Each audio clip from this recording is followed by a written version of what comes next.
Idol, ikaw ba'y nagda-diet? So, nung sinabi ko sa inyo huli, timbang ko, 171 pounds. So, nag-shoot kami ng commercial tsaka skits ni Mrs. na may trabaho kami. First couples endorsement last week. Ngayon na kumain akong tinutong, biko, maraming ginataang bilo-bilo, pandesal. Lumaki ho ako, 183 pounds, pero 10% body fat pa rin. Bakit? Kasi nangyari, nakaka-calorie deficit ako, tapos mahilig akong mag-workout. So, ang muscles natin, sponge. So, after fasting, nung kumain ako, dumiretso sa dito, muscle stores, glycogen stores ng muscle. Kaya lagi ko sinasabi, tama kayong mali ako, not your doctor. Do what works for you, happy, healthy. Hi, love! Yun, nabuhat namin yung 98 kilos na generator. Wala mo sa bumuhat. Kayang-kaya. Diba? Hindi na natin binidyo kasi binili namin, hindi naman siya libre.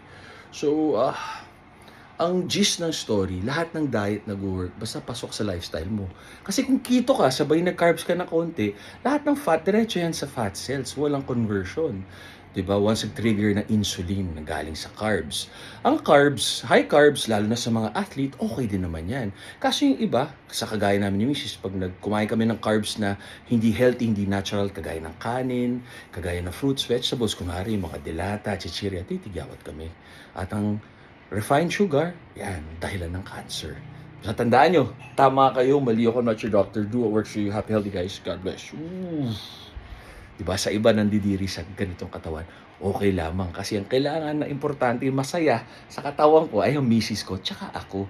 Kasi buhay namin to. Enjoy po kayo sa buhay nyo. God bless.